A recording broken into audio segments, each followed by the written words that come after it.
E aí pessoal, tudo bem? Aqui é o professor Leandro Maciel e hoje nós vamos começar uma jornada muito importante rumo à sua preparação para a prova da PM de São Paulo. É um prazer muito grande estar aqui com vocês. Meu nome é Leandro Maciel e sou professor das disciplinas de Direito Penal, Constituição, Direito Processual Penal, Direito Militar e Legislação Extravagante.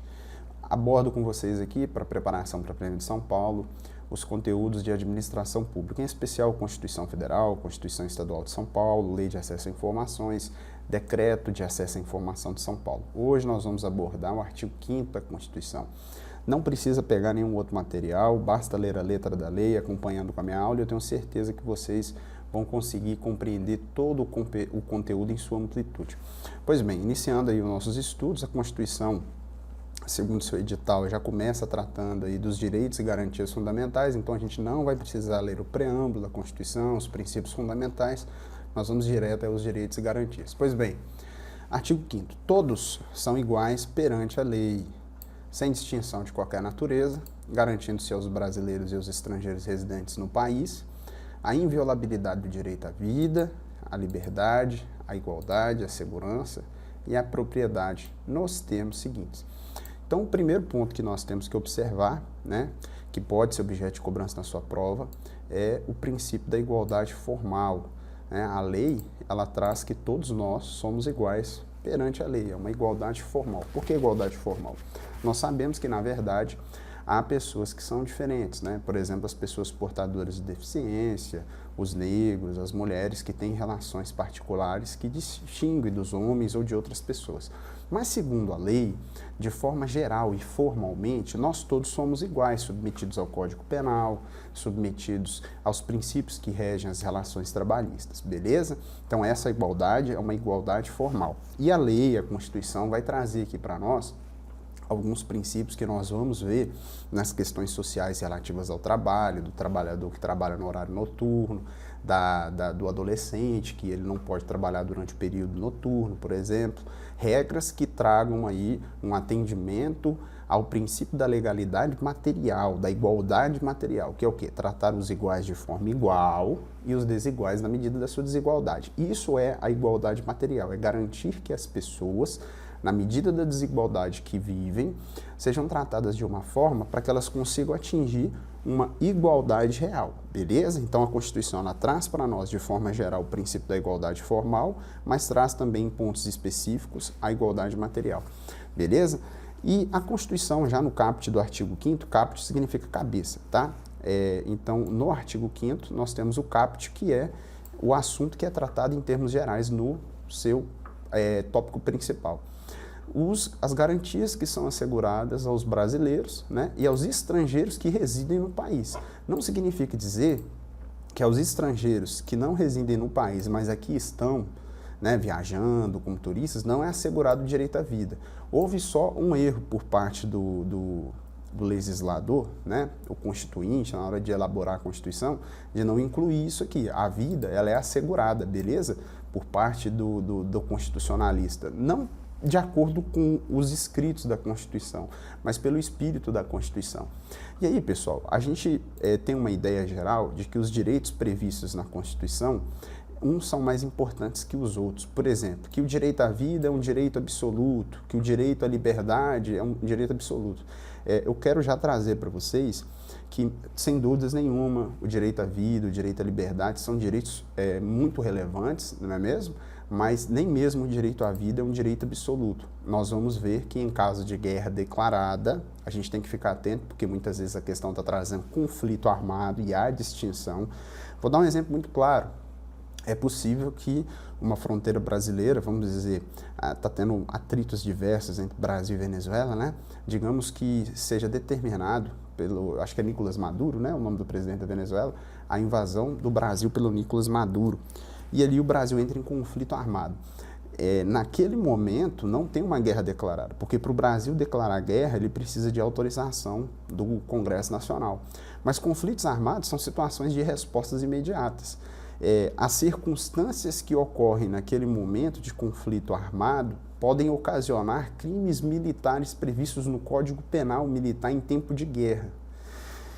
para que haja submissão de alguém ao Código Penal Militar, por exemplo, um militar que comete um crime militar previsto no Código Penal Militar, há a possibilidade de condenação à pena de morte. Eu tenho que ter o decreto que define o início do tempo de guerra, entenderam? Então, para que haja essa possibilidade, não basta um conflito armado, é necessário que haja o decreto que inicie o tempo de guerra. E para não haver mais a subsunção, a possibilidade de condenação ao tempo de guerra, eu tenho que ter outro decreto que determina o fim desse tempo de guerra, para eu ter certo como parâmetro o início e o fim do tempo de guerra. Então, nem mesmo o direito à vida é um direito absoluto. A gente tem que tirar da nossa cabeça essa ideia aí de absolutividade, né, desses direitos. Todos os direitos, eles têm uma certa relatividade. Eu quero trazer para vocês também, para vocês compreenderem melhor também, uma distinção que ela vai ser muito importante, porque nós vamos estudar direitos e vamos ver alguns princípios também. A distinção entre direitos e a distinção entre princípios. Nós vamos ver que aqui nós vamos tratar acerca dos direitos e garantias fundamentais, beleza? Os direitos, eles se aplicam basicamente numa regra do tudo ou nada. Então, quando os direitos conflitam, né, ou eu vou aplicar um direito ou outro, tá certo? É uma regra jurídica, não é mesmo? Todavia, quando eu falo em princípios, por exemplo, o princípio da liberdade, o princípio da legalidade e o princípio da moralidade, por exemplo. Eu não aplico a regra do tudo ou nada. Eu vou fazer uma análise de compatibilidade para saber, naquele momento, qual princípio tem mais relevância. Só que se eu aplicar um determinado princípio, por exemplo, a privacidade e o acesso à informação, né? Ocorreu uma certa circunstância que a mídia quer publicar, mas eu tenho direito à privacidade da pessoa. Só que eu tenho que analisar em que contexto foi praticada aquela ação. Se é uma pessoa pública, se tem a ver com a vida privada dela, ou se tem a ver com uma conduta praticada na via pública, né? E tem o direito à informação também, que vincula-se a um princípio, né? Então, eu vou compatibilizar de uma forma que eu atenda o direito à informação, mas eu não viole a intimidade, a vida privada. Já nas regras jurídicas, se eu entro em conflito, por exemplo, uma lei e outra lei, no caso concreto, se eu aplico uma, a outra perde eficácia, entenderam? Isso não vai ser cobrado diretamente na sua prova, não, mas isso vai fazer você entender a diferença entre um princípio e uma regra de direito. É para você distinguir o que é princípio e o que é regra de direito. A gente vai precisar saber disso porque você vai ter que saber, ó, isso daqui não é regra de direito, isso daqui é princípio. E eu vou falar, mas você vai ter que ter a necessidade de compreender quando você vê um princípio. Por exemplo, quando a gente for estudar o artigo 37 da Constituição. Beleza? A diferença também entre direitos e garantias fundamentais. As garantias fundamentais, elas estão voltadas para o exercício de um direito, né? Então, por exemplo, quando eu falo aqui, ó, o direito de resposta, né? Quando eu falo assegurado direito de resposta proporcional ao agravo, além da indenização por dano material, moral ou à imagem. O direito de resposta é um direito, mas a forma como eu vou exercê-lo é uma garantia, beleza? Então a gente precisa ficar atento a isso, porque garantia é algo para exercer um direito, tá? A prova não vai te cobrar isso, é só para você entender a distinção entre um direito e uma garantia.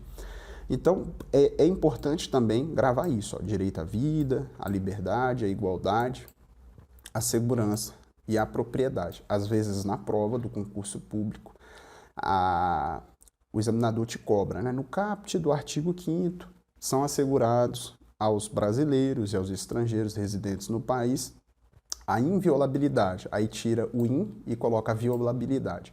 O que significa o prefixo in? Significa não, né? A não violabilidade, ou seja, não pode ser maculado, né? O direito à vida, à liberdade, à igualdade, à segurança, à propriedade. Mas espera aí, professor, você já não disse que não são direitos absolutos? Olha só, regra geral, eu não posso violar a propriedade, eu não posso violar a segurança, a liberdade, a igualdade e a vida. Regra geral é essa. Mas eu tenho exceções. Eu vou dar um exemplo para vocês. A propriedade é assegurado o direito à propriedade, mas é permitido, em casos excepcionais, que eu faça desapropriação. Entenderam? Desapropriação é o quê? É uma forma de intervenção do Estado na propriedade em que eu cerceio o direito à propriedade do indivíduo e o Estado se torna proprietário daquele bem para uma utilidade pública, por um interesse social. Então eu garanto o interesse, o direito à propriedade, mas em algumas exceções eu posso remover. Regra geral, eu não vou interferir, mas tem exceções. Ou seja, é garantido o direito, mas ele não é absoluto, beleza? Homens e mulheres são iguais em direitos e obrigações, nos termos dessa Constituição. Então, o que significa isso dizer? São iguais, né? Mas não são iguais em tudo, são iguais nos termos em que a Constituição traz que eles são iguais, porque nos termos que ela não traz, eles serão diferentes. Vou dar um exemplo para vocês. A Constituição assegura alguns benefícios que são distintos para homens e para mulheres. Né? A professora, a empregada seletista que trabalha no regime geral de previdência, ela aposenta mais cedo que o homem, 5 anos mais cedo. Beleza? Então, por entender justamente que há um desgaste emocional, um desgaste físico por questões relacionadas a filho, por questões relacionadas ao envelhecimento que é maior em relação à mulher, ela tem um desgaste orgânico mais rápido, então ela aposenta mais rápido. É um dos exemplos, entre outros, beleza? Ninguém será obrigado a fazer ou deixar de fazer alguma coisa, senão em virtude de lei. Pessoal, olha só, é o princípio, né? É um princípio relacionado à legalidade, a legalidade negativa. Significa dizer que o cidadão não pode ser tolhido nos seus direitos, né? Ele não pode ser obrigado a fazer algo, não pode ser obrigado a fazer algo, ou não pode ser obrigado a deixar de fazer algo se não houver uma lei determinando que ele faça ou que ele deixe de fazer. Inclusive, nós temos um crime lá no Código Penal, que é o crime de constrangimento ilegal, que é quando alguém... isso aqui é um crime até subsidiário, porque muitas vezes isso qualifica aí um roubo, qualifica uma circunstância de extorsão, né? Mas quando não tem um viés patrimonial ou uma extorsão, vai qualificar o constrangimento ilegal. Via de regra, a situação tem que ter previsão em lei. Na sua prova, às vezes vai cair bem assim, ó. Ninguém pode ser obrigado a fazer ou deixar de fazer alguma coisa sem um ato administrativo. O que é um ato administrativo? É um documento expedido pela administração pública, ou seja, pelo Estado, que não foi oriundo, criado pelo processo legislativo, não foi aprovado por um órgão do Poder Legislativo, pela Câmara, pelo Senado, pela Câmara de Vereadores, pela Câmara de Deputados estaduais, não foi sancionado pelo Executivo, pelo presidente, pelo governador, pelo prefeito. Lei, em sentido estrito, vamos dizer assim, seria isso, né? Então, pode ser que realmente haja um ato administrativo que determine que você faça algo, né? E esse ato administrativo, se ele tem fundamento na lei, você é obrigado a fazer. Então, vamos dizer, a lei, às vezes, determina que o Estado, né, o chefe do Poder Executivo, que é o presidente, o governador, o prefeito, regulamentará determinada lei por meio de decreto. Então, a lei cria certas regras de ocupação do solo e diz que o prefeito vai estabelecer diretrizes. E essas diretrizes ele estabelece por decreto. Então, o prefeito, por um ato administrativo, determina quais são as regras específicas e determina para o cidadão por meio de um ato administrativo. Então, não deixa de ser lei no seu sentido amplo. Então, não é só a lei especificada no ato do Poder Legislativo. É lei no sentido amplo, que pode ser um ato administrativo também, beleza? Ninguém será submetido a tortura, nem a tratamento desumano ou degradante. Aqui não significa dizer, pessoal, que a Constituição está falando que ninguém no mundo vai sofrer essas condutas. Significa dizer que a Constituição repudia a tortura, o tratamento desumano ou degradante e que quem praticar essas condutas será submetido a medidas legais. Inclusive, a gente sabe, né, que há um mandamento de criminalização da tortura. A Constituição fala que a lei considerará a tortura crime inafiançável, sujeito à pena de reclusão, beleza? A gente vai ver isso daqui a pouco. É livre a manifestação do pensamento, sendo vedado o anonimato. O que significa dizer isso? Eu posso me expressar da forma que eu quiser. Não significa dizer que não vão ter consequências, né? Eu posso estar cometendo um crime de calúnia, um crime de injúria, um crime de difamação. Mas eu tenho a liberdade de dizer o que eu quero, beleza? Eu não vou ser tolhido da minha liberdade de comunicação, de manifestação de pensamento, de manifestação de ideias. O que a Constituição veda expressamente? O anonimato, que é o quê? Você, por exemplo, criar um canal no YouTube sem os seus dados pessoais, com fake nome fake, né? E sair propagando aí a sua opinião política, falando sobre o que você pensa, né? E anonimamente, né? O seu canal, provavelmente, a justiça pode determinar que ele seja tirado do ar, porque a Constituição veda o anonimato. Você precisa se identificar, beleza? É assegurado o direito de resposta proporcional ao agravo, além da indenização por dano material, moral à imagem. Olha só, vou dar um exemplo para vocês.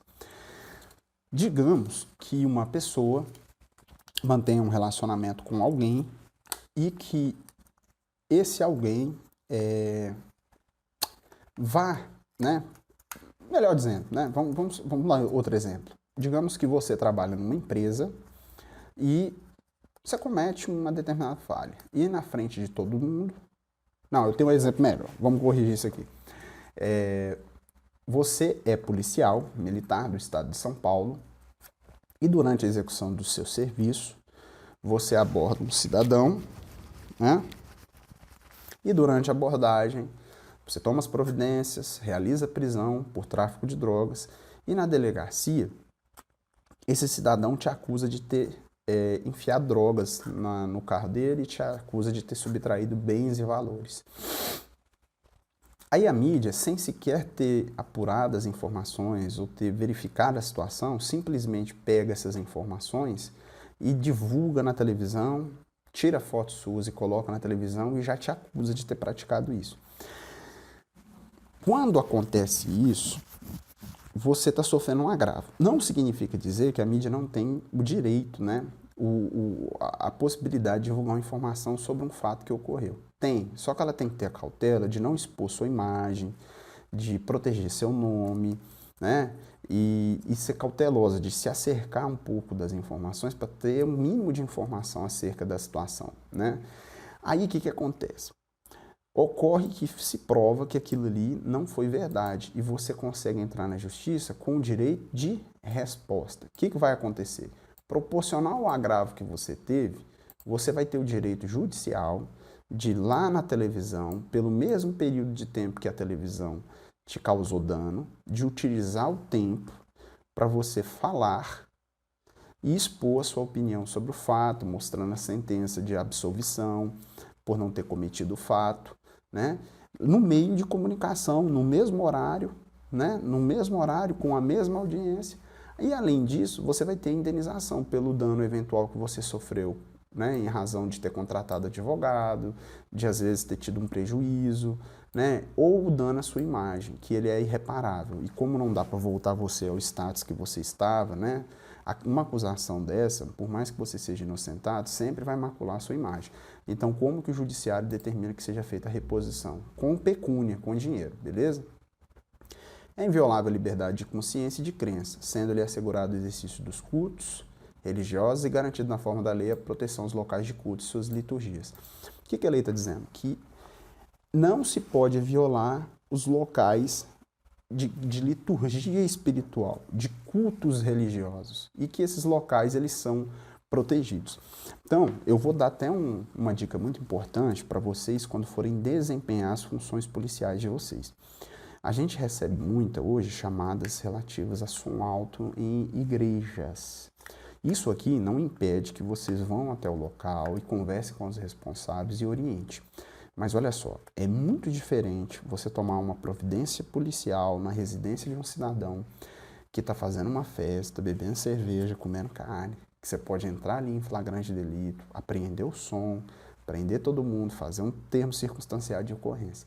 É temerário você entrar num estabelecimento religioso, né, e obstar o acesso daquelas pessoas, acabar com o culto. Você pode estar sendo responsabilizado por abuso de autoridade, está previsto lá na Lei 4898. né? Então, a recomendação é que você não viole o exercício do culto religioso, que você redija a ocorrência para providências futuras, porque o local é inviolável. Olha só, não significa dizer que ali não pode ser cumprido um mandado de prisão, um mandado de busca e apreensão. Significa dizer tão somente, e o Código de Processo Penal traz isso também, que a gente tem que aguardar o fim do culto religioso ou dar cumprimento no momento em que ele não esteja ocorrendo, beleza? É assegurado nos termos da lei a prestação de assistência religiosa nas entidades civis e militares de internação coletiva. Cuidado com isso daqui, porque na sua prova às vezes vem dizendo assim, ó, de internação individual. É de internação coletiva. Por que fala nos termos da lei? Porque a Constituição, o objetivo dela é trazer direções, é trazer termos gerais do que ela quer assegurar. Ela não tem por objetivo especificar de maneira detalhada como que ela quer que todas as regras referentes aos pontos que ela protege sejam estabelecidas. Então, ela deixa para a lei, né, nos termos da lei, que a lei crie mecanismos para especificar como a prestação de assistência religiosa seja prestada. Lembrando, pessoal, que a assistência religiosa ela não é obrigatória. Eu não posso obrigar as pessoas a participarem de cultos religiosos. Ela é facultativa. Como o Estado tem a obrigação de prestar assistência religiosa, mas as pessoas recebem se elas quiserem, beleza? Um outro cuidado que você tem que ter. Na Constituição, se você tivesse que estudá-la inteira, seria um pouco mais complexo, mas aqui vai ser mais fácil. Quando a Constituição fala assim, ó, nos termos da lei, o que eu tenho que entender? É lei ordinária. Não, a prova não vai aparecer assim, ó, lei ordinária. Não, vai aparecer nos termos da lei. Então é lei ordinária. Eu tenho que diferenciar por quê? Porque em alguns pontos vai aparecer assim, ó, lei complementar. Leandro, qual que é a diferença? Você não precisa saber a diferença. Só para você saber, o quórum de votação de uma lei complementar, ele é qualificado. A gente precisa de mais deputados, mais senadores, no caso concreto, presentes à sessão, para que a votação seja considerada aprovada, entenderam? Então fique atento, porque na sua prova pode cair assim, ó, nos termos da lei complementar, e não é nos termos da lei, beleza? São poucos pontos aqui na sua prova que pode cair isso daqui. Ninguém será privado de direitos por motivo de crença religiosa ou de convicção filosófica ou política, salvo se as invocar para eximir-se de obrigação legal a todos impostas e recusar-se a cumprir prestação alternativa fixada em lei. Então, olha só, pessoal, como que isso funciona? Uma pessoa, ela não pode ser privada de direitos quando ela alega que não vai cumprir uma obrigação que é imposta a todos os cidadãos, todos os brasileiros, por um motivo de convicção religiosa ou convicção filosófica. Via de regra é isso. A não ser que haja uma prestação social alternativa para essa pessoa e mesmo assim ela se recuse a cumprir essa prestação social alternativa. Então vamos exemplificar. Existe o serviço militar obrigatório, que é obrigatório só para os homens em tempo de paz, beleza? E facultativo, e não é obrigatório para os eclesiásticos e para as mulheres, beleza? É obrigatório só para os homens. Como que isso funciona? A Constituição está prevendo que é uma obrigação a todos imposta se apresentar para prestar o serviço militar obrigatório, beleza? E eu posso alegar um imperativo de consciência, né? Ou seja, uma convicção filosófica que me impede de servir ao Estado nas Forças Armadas, por exemplo, ou política. Eu sou comunista, um exemplo, eu sou esquerdista, eu não coaduno com forças militares, eu sou pacifista, eu não posso pegar em armas, eu não posso vestir uma farda. Ou não, eu sou testemunha de Jeová, testemunha de Jeová não pode ser militar. Só para vocês entenderem. Tem amigos meus que eram policiais militares, entraram no testemunho de Jeová e tiveram que pedir baixa da instituição militar. Beleza? Então, nesse sentido, eles não podem, essas pessoas não podem ser privadas de direitos porque alegaram esse imperativo de consciência, imperativo político, né? Motivo de crença religiosa. Mas, se o Estado tiver, né, uma prestação alternativa, uma outra obrigação que, como cidadão, a eles pode ser imposta, fixada em lei como serviço alternativo, e eles se recusarem a cumprir, né, essa obrigação imposta, aí sim eles podem ser privados de direitos.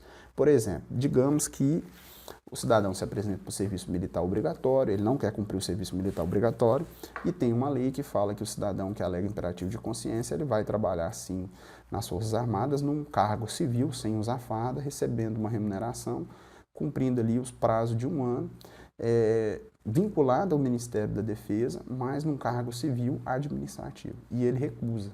Aí sim ele vai ser privado dos direitos dele como cidadão, beleza? É livre a expressão da atividade intelectual, artística, científica e de comunicação, independente de censura ou licença. O que é isso? Algumas profissões nós precisamos de autorização, de licença para o seu exercício. Por exemplo, a medicina, a advocacia. Nós temos órgãos que habilitam as pessoas, depois que se formarem, para que elas possam exercer aquelas funções, né? Isso tem a ver com uma ideia de garantia de qualidade na prestação, não é mesmo?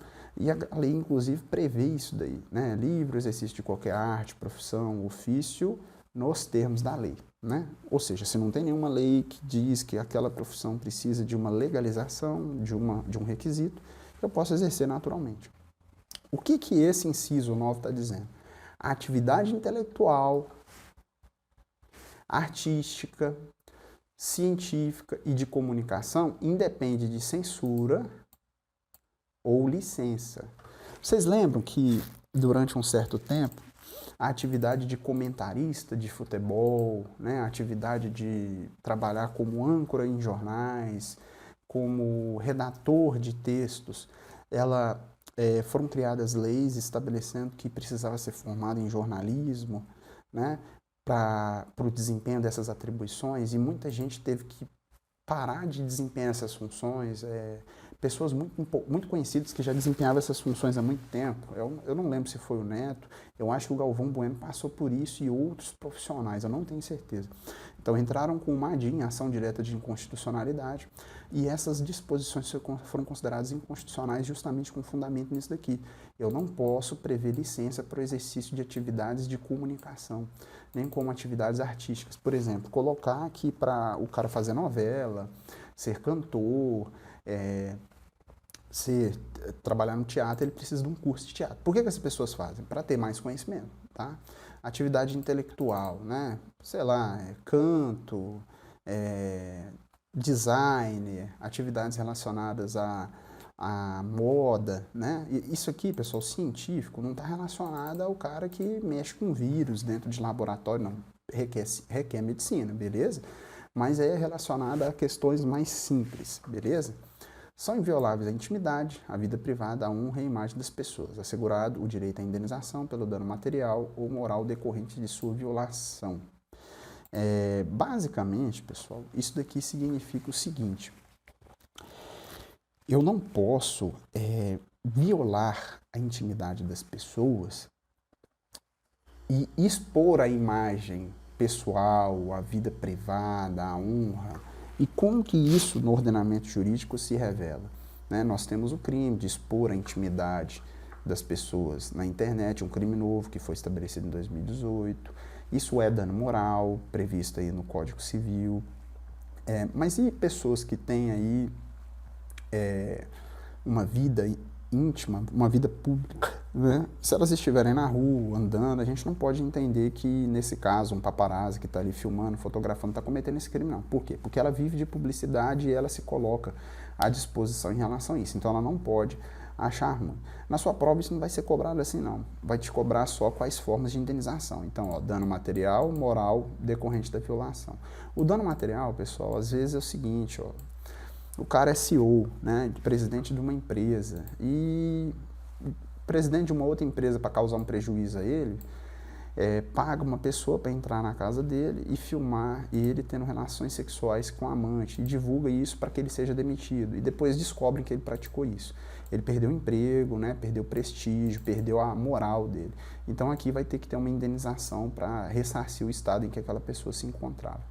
Beleza? Intimidade são questões relativas ao contexto das escolhas sexuais, as opções, né? Também isso, a vida privada é o contato ali com os familiares, e a honra é o que o indivíduo pensa relativo a ele próprio, né? A honra subjetiva. E a imagem é o uso dos atributos, né? Por exemplo, se você é professor em um cursinho e alguém tira fotos suas, né? Pega a imagem minha que eu estou gravando para vocês aqui e lança em um outro cursinho, né? Tá usando a minha imagem de forma indevida, né? Então eu vou ter que ter uma indenização pelo dano material que aquela pessoa está tendo, lucro em cima da minha imagem e moral referente ao uso em um outro cursinho.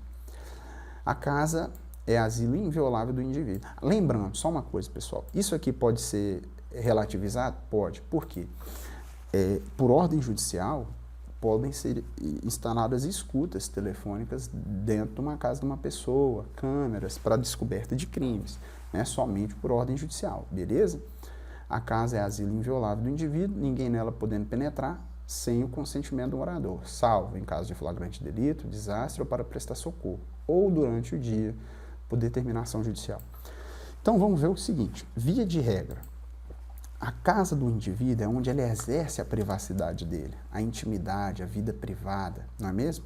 Então, a regra geral é, a vida privada dele é assegurada. A casa é asilo inviolável. Quais são as exceções? Já viram quando o policial chega na casa de alguém, né, com um cidadão preso, por exemplo? Ele chega com um cidadão preso na casa dele e vira para a mãe dele e fala, olha, seu filho cometeu um roubo e a gente acha que o produto do crime está aí dentro. A gente pode entrar para dar uma busca? Aí a senhorinha fala, não, eu não concordo com a prática dele, não. Fiquem à vontade, podem entrar. Olha só, essa senhora está consentindo. Então, o primeiro caso, é o que é o que normalmente a gente esquece, é o consentimento do morador. Então, se houver o consentimento do morador, e é o primeiro caso, a qualquer hora do dia ou da noite, eu posso entrar, beleza? Outra exceção, flagrante delito. Não cai na sua prova, mas nós temos diversas formas de flagrante, né? Então, em todas as modalidades de flagrante, eu não preciso falar aqui porque não vai cair na sua prova, é admissível o ingresso em residência. Desastre, né? Tá caindo, lá no Rio de Janeiro, tá desmoronando e eu vou tentar salvar um cachorro, salvar uma pessoa, eu posso entrar. Prestar socorro, né? Tá tendo aí um incêndio dentro da casa, eu posso entrar. Durante o dia, por determinação judicial. Primeira coisa, olha só, na sua prova pode cair por determinação judicial ou por ordem da autoridade judicial, tá certinho. O que não pode cair? Por ordem da autoridade de polícia judiciária. Por quê? Olha só, pessoal, a autoridade judicial é o juiz, beleza até aí?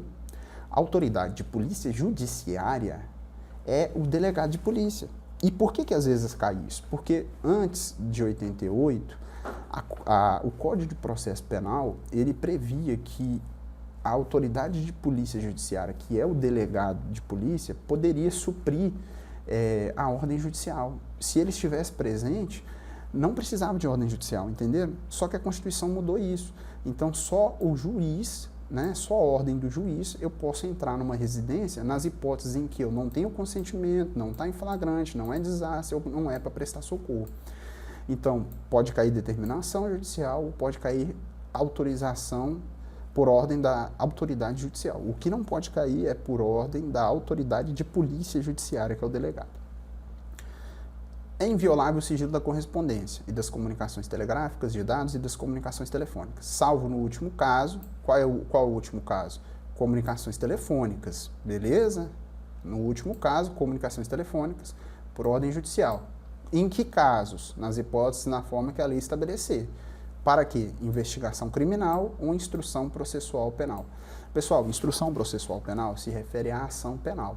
Então, é o caso em que o indivíduo já está como réu. Houve uma ação penal proposta pelo Ministério Público, o juiz recebeu e já há um processo judicial penal em andamento. Investigação criminal, pessoal, é a fase de inquérito policial. Então, tanto no inquérito quanto no processo penal, é possível que haja aí a interceptação das comunicações telefônicas, desde que por ordem judicial ou por ordem da autoridade judicial. É livre exercício de qualquer trabalho, ofício ou profissão, atendidas as qualificações profissionais que a lei estabelecer.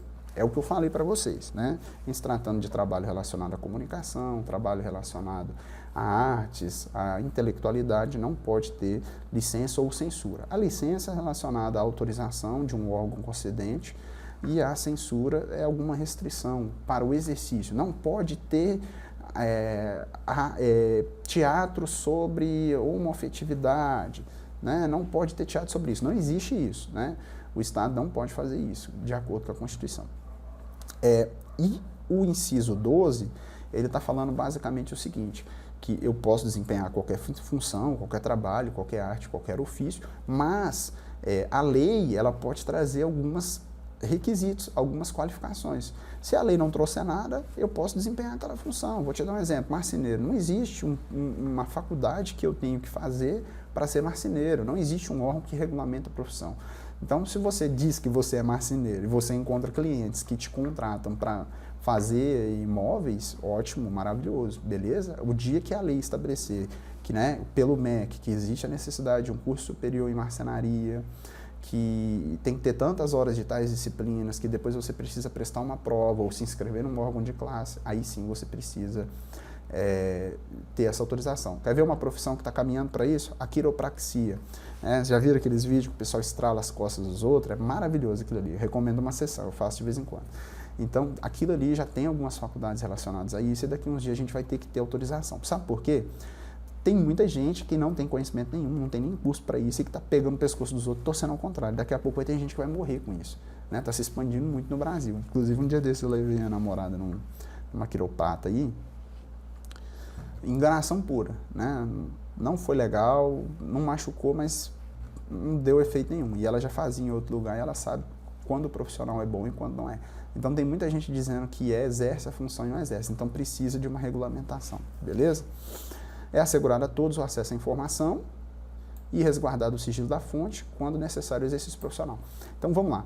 Nós vamos ver a lei de acesso à informação, né, em breve, muito em breve.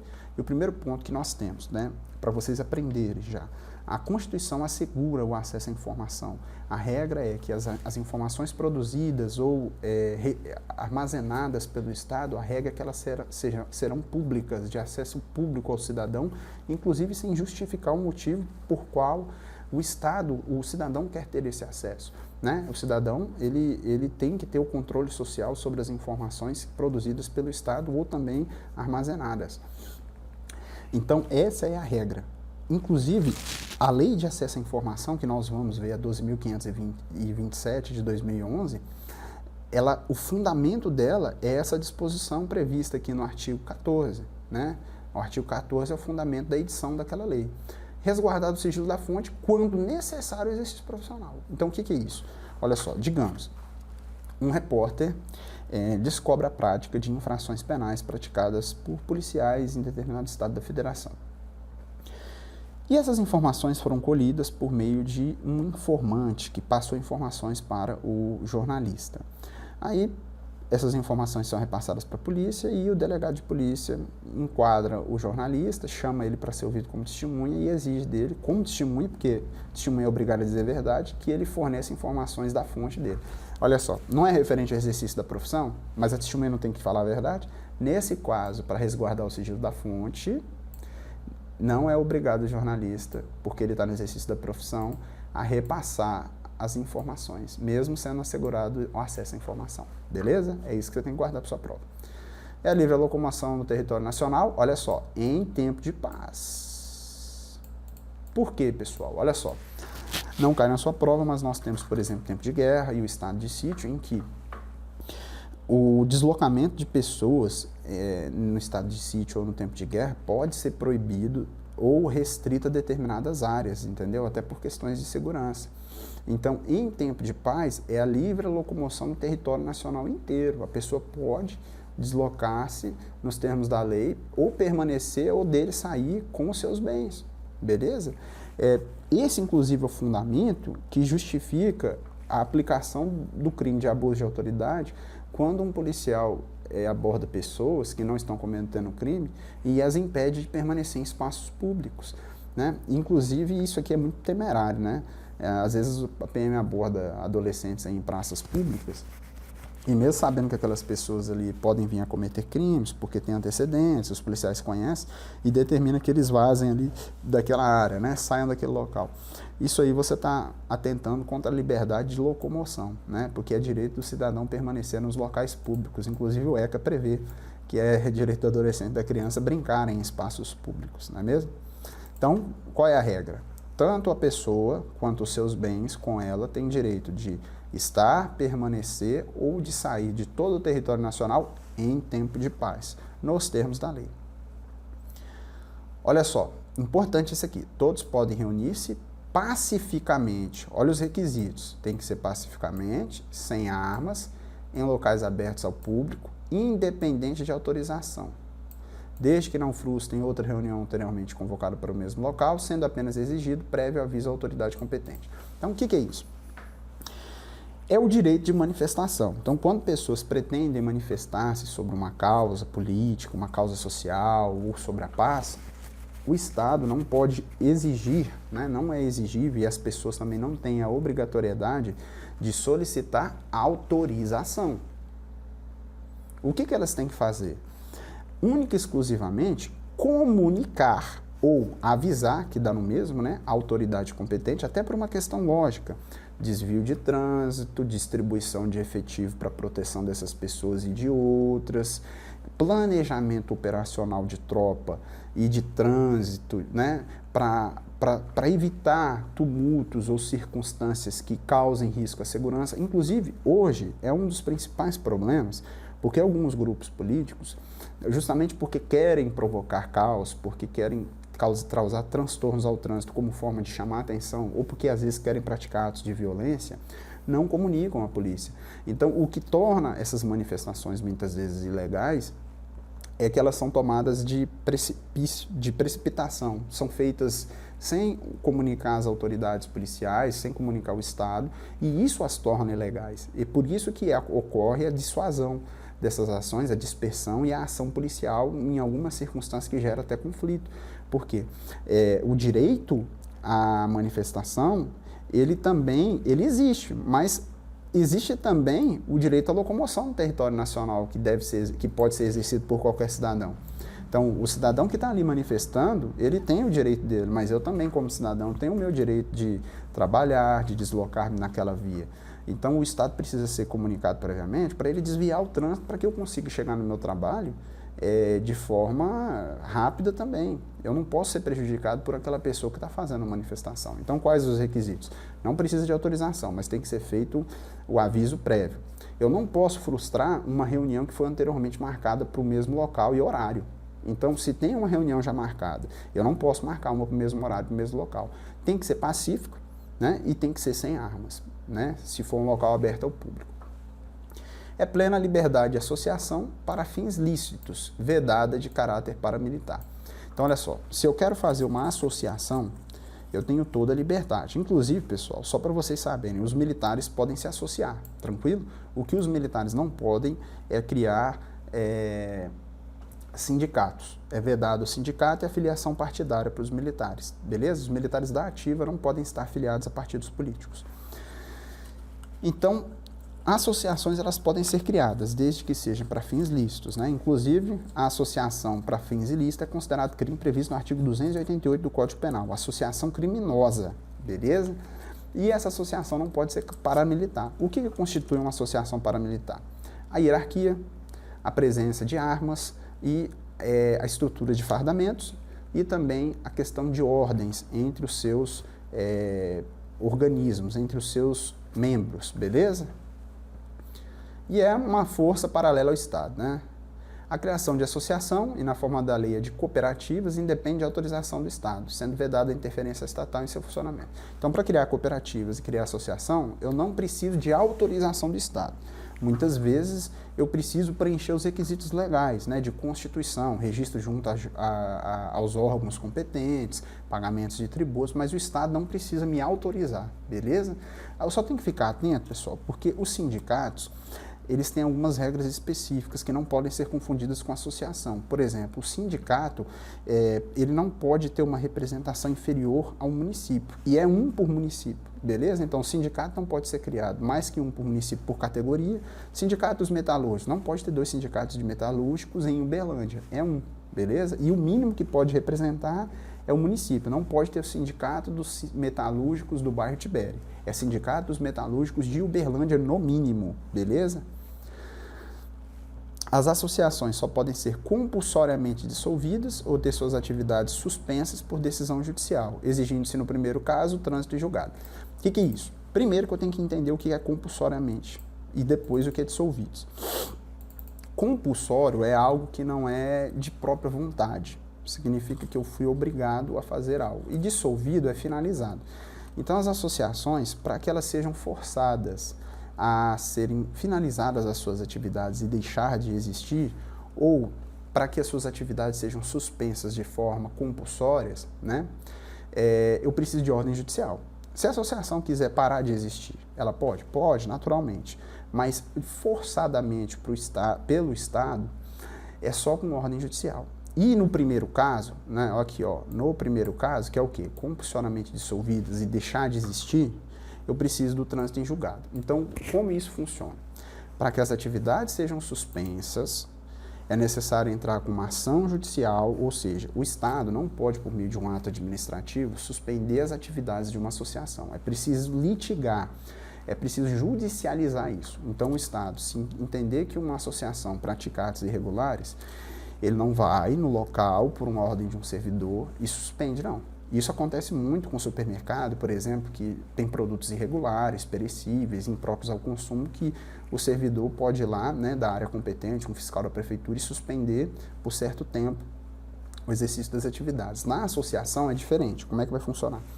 É necessário que litigue, né, o advogado do Estado entra com a ação judicial pedindo provisoriamente, liminarmente a suspensão. Se o juiz entender coerente, ele pode liminarmente conceder, ou na sentença de primeira instância conceder a suspensão, e aí tudo bem.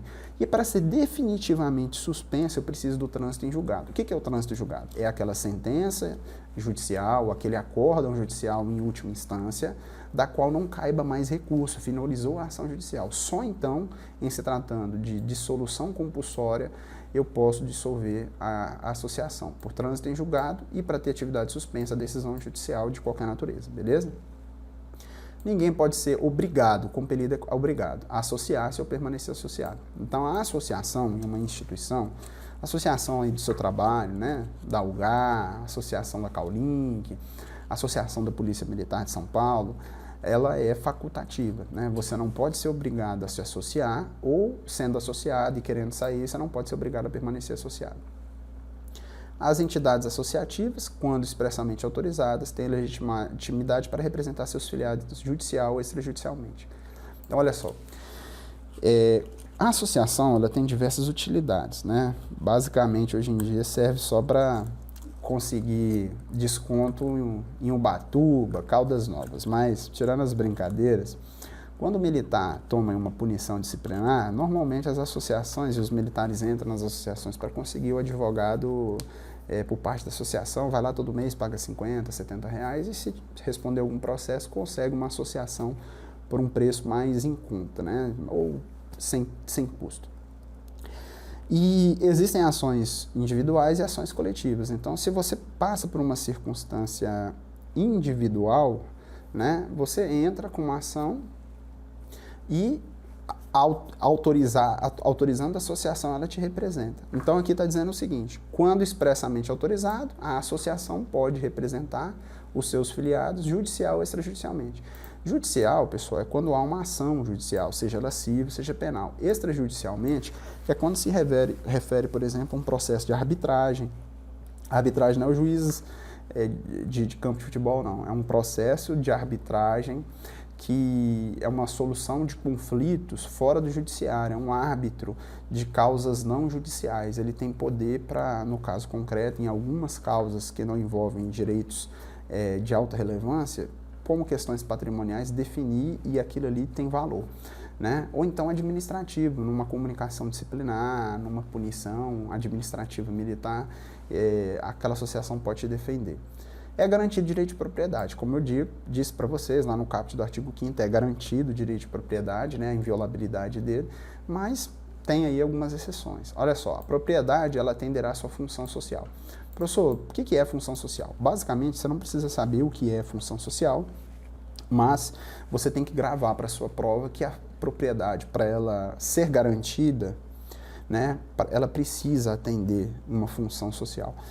E o que é essa função social, só para você entender? É quando ela é produtiva, beleza? Quando não é só um pedaço de terra que serve para especulação imobiliária, para ficar um terreno vazio ali, para o preço crescer, na Rua Dom Pacheco, no João Naves, e a pessoa depois, quando quiser vender. A propriedade ela tem que ser útil para a sociedade e para aquela pessoa. Ela tem que gerar empregabilidade, ela tem que dar frutos ao seu proprietário e à sociedade, ela não pode explorar serviços escravos, beleza? Não pode fazer uso da propriedade para explorar tráfico de drogas, nem plantações de entorpecentes, beleza? E se ela fizer isso, né, plantação de drogas e explorar serviço escravo, ela é passível de expropriação. E a expropriação ela é diferente da desapropriação, que a gente vai ver aqui. Na expropriação, a pessoa não recebe nada. Tá? É prática de crime, ela vai perder a terra. Na desapropriação, não, ela vai ter um recurso devolvido. A lei estabelecerá o procedimento para desapropriação por necessidade ou utilidade pública ou por interesse social, mediante justa e prévia indenização em direito, ressalvados os casos previstos nessa Constituição. Então, só para você entender, há alguns casos em que a desapropriação ela vai ocorrer e o indivíduo ele vai receber o recurso. Só que às vezes esse recurso não vai ser em dinheiro e não vai ser previamente a desapropriação, não vai ser antes da desapropriação. Às vezes esse recurso vai ser em títulos da dívida pública, em títulos da dívida agrária, né, em outras formas de pagamento. E vai ser no decorrer de anos, né, e vai ser depois da desapropriação. Eu não vou falar aqui porque isso não vai cair na sua prova.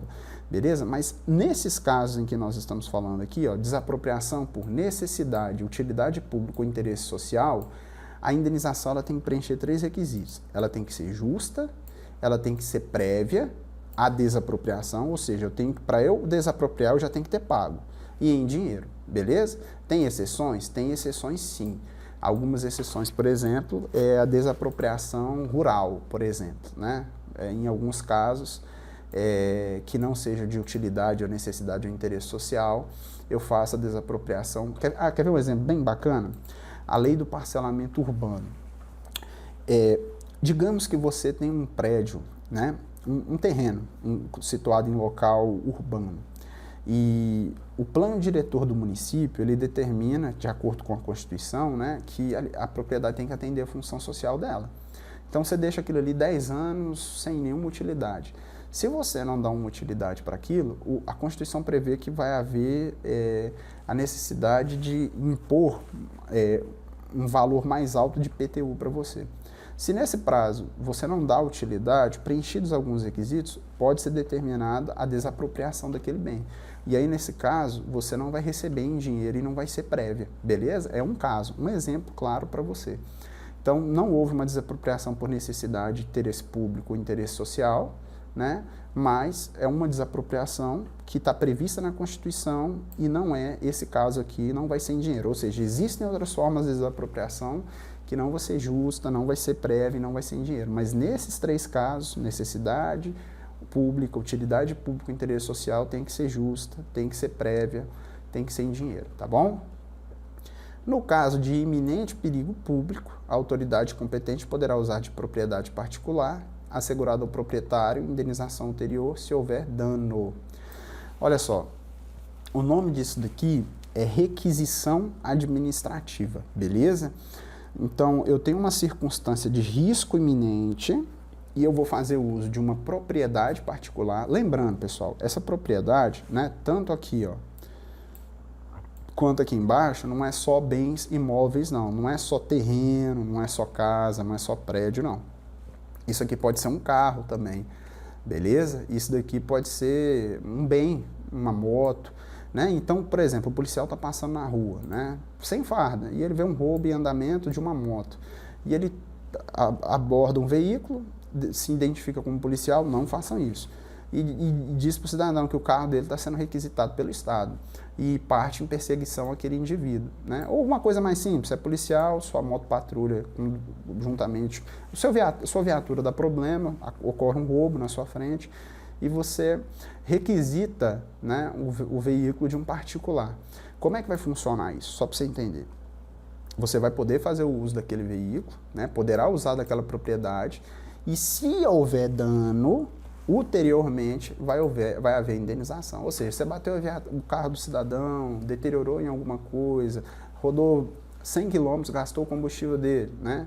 Aí vai haver a reparação do dano, né? Esse dano pode ser tanto dano, prejuízo ao bem, por desgaste, por consumo de combustível, também como deixar de receber o que o bem fruía para ele. Ele era Uber, não trabalhou aquele dia, perdeu 200, deixou de ganhar R$200, lucros cessantes.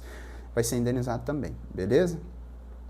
A pequena propriedade rural, assim definida em lei, desde que trabalhada pela família, não será objeto de penhora para pagamento de débitos decorrentes de sua atividade produtiva, dispondo a lei sobre os meios de financiar o seu desenvolvimento. Aqui existe sim na lei, né, referente, um conceito de pequena propriedade rural. A Constituição não traz isso para nós. O que ela traz?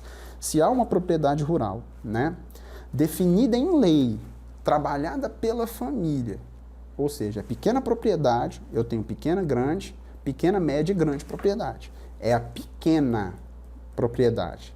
E olha só, não é qualquer propriedade. Eu tenho propriedades urbanas e tenho propriedades rurais. Então, ó, a pequena propriedade rural, desde que trabalhada pela família, não pode ser objeto de penhora para pagamento de débitos decorrentes de sua atividade produtiva. Pode ser objeto de penhora para pagamento de débitos oriundos da compra de um carro. Ah, o cara penhorou a fazenda dele, né, a pequena fazenda dele, o pequeno sítio que ele trabalhava para explorar ali a terra, para custear a alimentação da família, ele que decidiu comprar um Camaro para ele se divertir. Os débitos não foram oriundos da atividade produtiva. Ele não foi até um banco rural para obter crédito para plantar. Então vai ter a penhora sim. Nesse caso, não. Os débitos não são decorrentes da atividade produtiva. Mas se for decorrente da atividade produtiva, o bem não pode ser penhorado. A lei vai ter que dispor de meios para que o Estado permita o custeio do financiamento do débito. Beleza? Pessoal, nós vamos dar uma pausa aqui para o professor beber uma água. Daqui a pouco a gente volta com o bloco 2, dando continuidade ao artigo 5º da Constituição. Tá certo? Até daqui a pouco.